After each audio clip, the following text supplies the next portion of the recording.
Bonsoir mesdames, messieurs et bienvenue sur On Air Media. Depuis plusieurs mois, l'on annonce une enquête sur Samuel Eto'o par la Confédération africaine de football sur plusieurs accusations, parmi lesquelles trucage de match et favoritisme. Le président de la Confédération africaine de football, Patrice Motsepe, était au micro de France 24 il y a quelques heures seulement et il est revenu sur cette actualité-là. Il a donné quelques éléments, quelques indices sur cette enquête et nous en parlons sur notre plateau avec notre consultant Yannick Reno. Bonsoir Reno. Bonsoir mon cher Magique et bonsoir également à tous les abonnés de On Air Media.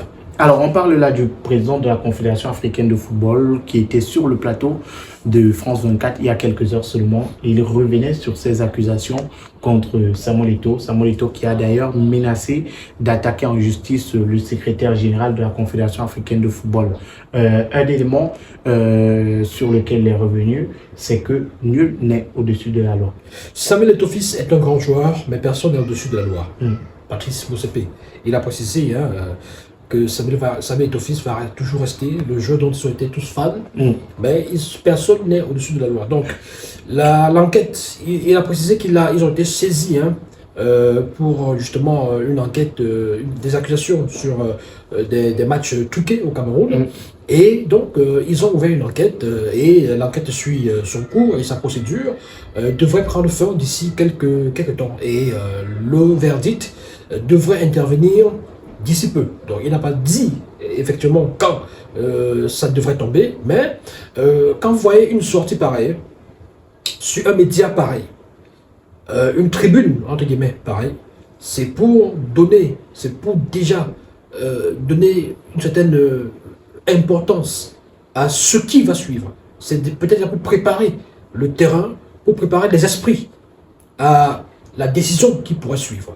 C'est vrai qu'il ne s'est pas focalisé seulement sur cette affaire. Il n'a pas été explicite. Il a été interrogé sur pas mal de choses. Sur déjà le congrès, les travaux du côté du Caire, de la CAF. Il a même été interrogé sur des accusations de viol ou de harcèlement au Gabon. Sur Infantino, voilà, qui aurait la même mise sur la CAF. Effectivement. Donc, oui, c'est pas mal de sujets. Et donc, il a été interrogé sur cette affaire des accusations à l'égard de Samuel Eto'o fils et notamment, ces matchs truqués. Donc, pour moi, si vous voulez ma lecture par rapport à cette histoire, cette affaire, c'est que Infantino, en évoquant ce sujet, Motsepe, pardon, en évoquant ce sujet et en faisant cette déclaration, déjà il précise clairement que nul n'est au-dessus de la loi. Donc on dit que pas d'égard, forcément, pas de considération particulière, lorsque ça répond un peu aux différentes questions que nous avons abordées ici. Est-ce qu'il fallait faire ceci, il fallait faire cela? Est-ce que la procédure n'aurait pas voulu que on notifie ceci, on notifie cela? Bon, déjà quand il dit nul n'est au-dessus de la loi, il faut bien faire la différence entre le footballeur, dont l'ex-footballeur, la star, dont tout le monde a été fan, et le président de fédération aujourd'hui qui fait face à ces différentes accusations et qui est donc injusticiable auprès de la CAF comme auprès de la FIFA et qui pourrait être suspendu. Donc c'est ce qui s'est dit dans cette vidéo quand le journaliste lui a posé la question. Il a fait savoir justement que nul n'est au-dessus de la loi. Et il revient sur un élément, il dit la CAF enquête de manière éthique. Et d'après Samuel Eto'o, la CAF dans cette affaire n'a pas enquêté de façon éthique, raison pour laquelle il menaçait d'ailleurs d'attaquer en justice l'instance. Oui, moi je vous avais dit ici que pour moi, les avocats de Samuel Eto'o fils devraient plutôt se concentrer sur la défense véritable de Samuel Eto'o fils par rapport aux accusations. Moi, j'aurais souhaité voir des éléments de réponse à toutes les accusations. J'aurais voulu voir des démentis, des véritables démentis. Bon, peut-être qu'ils les ont confiés au niveau des enquêteurs de la CAF. Oui, au niveau. Mais pour moi, c'est un peu comme du dilatoire, de toujours s'intéresser à la forme et pas au fond. C'est-à-dire que on vient vous porter plainte. Moi, je prends toujours cet exemple là pour que les gens comprennent. Vous avez peut-être dérobé, je sais pas, une bouteille d'eau quelque part. Et je vous porte plainte dans un commissariat de la place.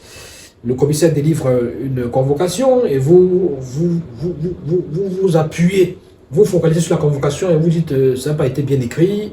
On a écrit avec l'encre rouge alors que ça devait être avec l'encre bleue ou l'encre noire. Voilà, c'est pas écrit en français, c'est écrit en anglais alors que vous auriez souhaité que ce soit écrit en... Donc, des choses qui n'ont rien à voir avec les éléments de votre défense. Et là, c'est un peu du dilatoire, c'est des choses qu'on fait pour parfois perdre du temps, tout simplement, ça distrait, c'est pas le plus important. Alors, qu'il porte plainte à la CAF parce que on n'a pas suivi la procédure qu'il aurait souhaité, qu'il aurait voulu voir qu'on suive à son encontre, ça, ce n'est pas le plus important pour moi. En tant que Camerounais, moi, j'aurais souhaité voir le président de notre fédération de football, parce que cette fédération nous appartient à tous, le Camerounais. J'aurais souhaité voir notre président qui est en train d'être sali, éclaboussé par certains Camerounais et aussi par ces accusations et par la CAF aussi, à travers notamment cette procédure lancée. J'aurais souhaité voir des avocats sur deux qui nous donnent des éléments, nous donnent un aperçu de leur défense à travers notamment, d'ailleurs ils font tout le temps, ils font des sorties, des lettres pour dire des choses, mais sauf que dans cette affaire-ci, c'est beaucoup plus par rapport à la procédure qu'ils sont focalisés. Donc, moi j'aurais souhaité voir une réponse de façon globale, non seulement à la CAF, mais aussi aux acteurs de football qui accusent Samuel Eto'o-Fils d'avoir participé à cette affaire de match truqué. D'ailleurs, par le passé, je rappelle qu'il y a quelques jours, un avocat français de Samuel Eto'o-Fils nous faisait comprendre que dans l'audio qui a circulé sur la toile, il n'a jamais été question de favoritisme, de match truqué. Le président de la Fédération camerounaise de football était en train de rassurer un président de club qui... Voilà, donc, et c'est comme ça, c'est-à-dire qu'on va dans tous les sens, ça va là, et puis ce que des gens contestaient, niaient sur la toile, ce que les gens niaient en voulant défendre Samuel, finalement ça se retrouve en train d'être validé par X ou par Y.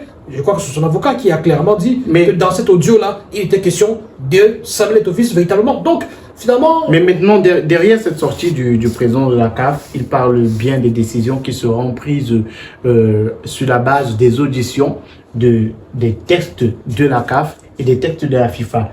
Là, on se souvient que dans chacune des sorties de Samuel Eto'o concernant ce sujet-là, Samuel Eto'o rappelait toujours qu'il n'a jamais été consulté, il n'a jamais été appelé, il n'a jamais été convoqué. Et le président de la CAF qui le rejoint un peu, qui dit c'est au bout de l'audience qu'on décidera. Peut-être Samuel Eto'o avait raison sur ce plan-là, c'est qu'il fallait qu'il soit convoqué par la CAF et qu'on lui pose les questions. Non, c'est pas vous le justiciable qui devait déterminer comment est-ce que la justice va... Patrick Motsepe il a dit les décisions seront prises à la suite des auditions, des lois de la CAF et des lois de la FIFA. Donc chronologiquement, il ne l'a pas dit, il y a une audition qui doit être faite. Il ne l'a pas dit parce que c'est Eto'o qui a décidé ainsi. C'est la logique. Je suis en train de parler de la logique. Je suis en train de... Je suis très clair à ce niveau-là. Je dis, il ne le dit pas parce que c'est Eto'o qui a demandé. Mais il le dit parce que c'était prévu comme ça. Oui. C'est tout. Mais on a l'impression... Mais Samuel Eto'o, lui, décriait le fait que ça n'a pas été respecté jusqu'ici. Je dis que il vous fait part de comment est-ce qu'ils vont faire, de leur plan d'action qui a déjà commencé. Parce que ce qu'il dit là, c'est pas que ça va se passer encore dans combien de mois, dans combien de semaines. Mais Samuel Eto'o, déjà commencé. Il y a quelques mois, Samuel Eto'o, dans la même émission sur France 24, il disait qu'il n'y a pas eu d'audition, mais qu'on a annoncé qu'une enquête est déjà ouverte. La CAF avait déjà fait une sortie par rapport à cette enquête-là. Pourtant, il n'y a plus d'audition. Aujourd'hui, le président de la CAF, Patrick Motsepe, nous dit que c'est au bout de l'audition qu'il y aura que la vérité sera dite dans cette affaire. Le président de la CAF est mieux placé pour diligenter cette enquête. Le président de la CAF est mieux placé pour dire comment ça se passe. Je dis et je répète, ce n'est pas à un justiciable de venir sur les antennes d'une télévision dire il n'y a pas eu ceci, il n'y a pas eu cela, parce qu'on sait pourquoi est-ce que... Mais aujourd'hui, Patrick Motsepe le rejoint un peu. Je dis, mon cher Magique, je ne veux pas savoir s'il le rejoint ou s'il ne le rejoint pas. Je dis simplement que ce n'est pas à lui de dire comment ça va se passer. Je ne sais pas si on se comprend. Ce n'est pas à ça. Non, mais vous pouvez réclamer qu'on respecte les règles dans une enquête. En tant que Qu'est-ce justice qui prouve qu'il n'a pas respecté les règles? Patrice Motsepe vient de dire qu'il faut une audition, il faut que les règles de la CAF et celles de la FIFA soient respectées. Ce que Samuel Eto'o demande depuis le début. Est-ce que ça n'a donc pas été respecté? Patrice Motsepe nous le dit. Est-ce que vous êtes au cœur de l'histoire, de l'affaire?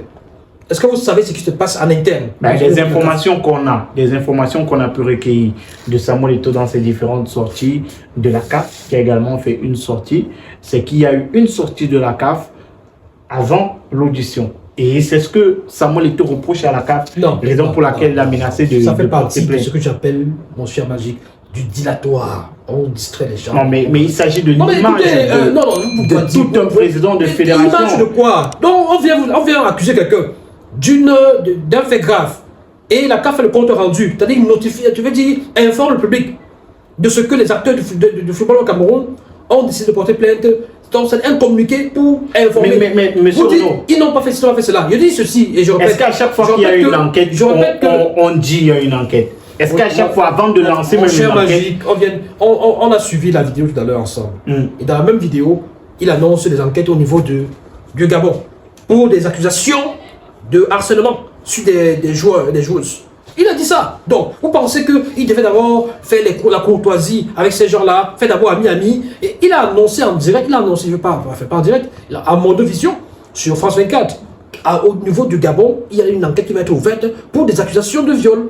Il appelle des harcèlements de viol. Donc, voilà, moi, je ne suis pas dans la posture de quelqu'un qui va donner des leçons à la CAF pour ces procédures. Parce que je dis et je répète que par le passé, beaucoup de présidents de fédérations ont été entendus, ont été même suspendus. Parce qu'il y a un débat qui court sur la toile. Est-ce que la CAF a le droit? Est-ce que la CAF peut? Est-ce que la CAF a tous les droits pour pouvoir suspendre un président? Ça a été le cas. En tout cas, la règle est respectée. Ça a été le cas au Maroc. Ça a été le cas en Tunisie. Ça a été le cas au Libéria en 2013. Donc, ces présidents ont été suspendus. Allez vérifier, vous verrez.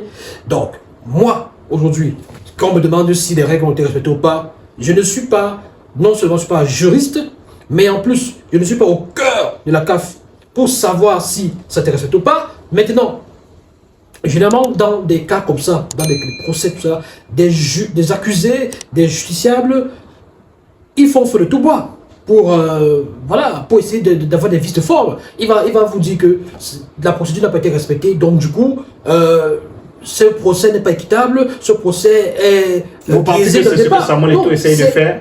Je n'ai pas dit que c'est ce qu'il essaie de faire. Moi, je dis, de façon générale, c'est comme ça que les gens font. Moi, je vous ai pris un cas très simple de quelqu'un qui a volé une bouteille d'eau.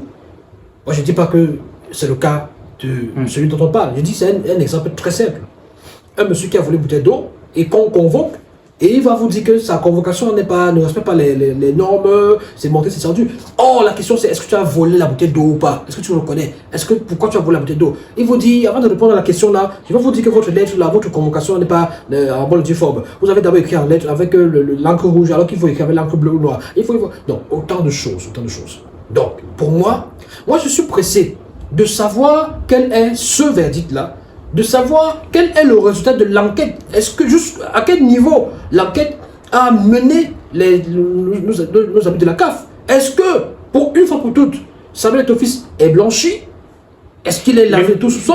Ou alors, est-ce que finalement l'affaire a été vraie? Auquel cas, comme tout justiciable, je ne sais pas quelle est la sanction, que les lois soient appliquées, tout simplement. Est-ce que quand on regarde cet entretien-là, on regarde la façon dont Patrice Motsepe, président de la CAF, a répondu aux différentes questions, est-ce qu'on a l'impression qu'il y a quelque chose de solide contre Samuel Eto'o, président d'Africa Foot?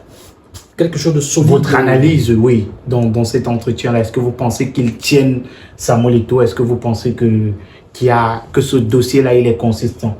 Est-ce que vous avez l'impression qu'il y a quelque chose? Est-ce que vous avez l'impression qu'une sanction va tomber? Je ne peux pas lire de la boule de cristal. Non, mais il a fait un entretien. On peut lire de cette interview et tout. Oui, il avait l'air de parler avec un air grave, solennel, très sérieux. Et comme je l'ai dit à l'entame de mes propos, on a l'impression que c'est une sorte de préparation aux esprits. C'est-à-dire que peut-être il prépare les esprits pour une communication ou une sortie, une décision qui va... Déjà, cette sortie a le don de confirmer aux uns et aux autres que bel et bien une procédure était ouverte et que récemment ils ont véritablement statué au niveau de la CAF sur ce sujet-là, parce qu'il y avait des doutes, il y en avait qui... Et vous voyez sur la toile des gens qui disaient, qui demandaient, qui posaient la question, donc c'est pas encore sorti, donc finalement votre CAF là n'a plus rien fait. Donc il y avait tellement d'ironie comme ça sur la toile par rapport à cette affaire. Donc, une fois que on a écouté la sortie de Motsepe, on comprend que, entre guillemets, l'heure est grave. Ou alors on a l'impression que cette sortie-là n'est pas fortuite, n'est pas gratuite. Vous savez, parfois on fait des sorties pour annoncer quelque chose et on enveloppe avec d'autres sujets. Or, le sujet principal, on le connaît. Vous avez l'impression que cette sortie-là a été pour... Moi, si vous voulez mon analyse, ça n'engage que moi. Je ne l'impose pas à nos abonnés, à nos amis internautes qui ne pensent pas que peut-être c'est la science infuse. Mais quand je regarde ça, moi je me dis, Patrice Motsepe, il a l'air de... Il y a une certaine certitude par rapport à certaines choses, quoi. C'est-à-dire que il a l'air de savoir ce qui va se passer. Parce qu'il a toutes les cartes en main, en fait. Il a toutes les cartes en main. Donc il est au courant du dossier, de l'enquête, tout ça. Donc. Et quand il en arrive à dire que nul n'est au-dessus de la loi, bon, parce que la question n'est pas non plus fortuite. Si Samuel Eto'o-Fils est coupable, est-ce que vous allez le suspendre? Ben écoutez, nul n'est au-dessus de la loi. Donc, pourquoi déjà évoquer la culpabilité de Samuel Eto'o-Fils? Mais c'est vrai qu'il a également rappelé qu'il y a la présomption d'innocence. Donc, il peut ne pas être aussi coupable, il peut aussi être innocent. Donc, que ce soit dans l'un des cas ou dans l'autre, on ne peut pas les esprits. On ne peut pas les esprits déjà à ce que la décision va bientôt tomber. On ne peut pas les esprits à ce que ça peut être en faveur ou contre. Donc voilà, c'est-à-dire qu'il ne faut pas être surpris. Si on vous dit non coupable, ce sera bientôt. Donc on a quand même travaillé sur le dossier. Il ne faut pas être surpris non plus si on vous dit coupable. Voilà, ça arrive bientôt. Donc préparez-vous psychologiquement. Dans tous les cas, attendons les résultats de cette enquête de la CAF. Là, il faut dire que sur les réseaux sociaux, c'est un peu partagé entre ceux qui pensent que Samuel Eto'o sera suspendu, Samuel Eto'o subira les foudres de la CAF, et ceux qui pensent que Samuel Eto'o ne subira rien parce que ce dossier-là, il est vide. Là, les résultats de cette enquête-là, c'est certainement dans les prochains jours, dans les prochaines semaines ou dans les prochains mois. Dans tous les cas, on suit cette affaire-là pour vous sur On Air Media. Merci à tous d'avoir regardé la vidéo. Merci Yannick Renaud. Merci mon cher Magique. Merci également à vous. Alors n'hésitez surtout pas à liker la vidéo, donnez vos propres avis en commentaire. Que pensez-vous de cette sortie de Patrice Motsepe, le président de la Confédération africaine de football? C'est en commentaire que ça se passe. Si vous êtes nouveau sur la chaîne, abonnez-vous et cliquez sur la cloche de notification. À très bientôt.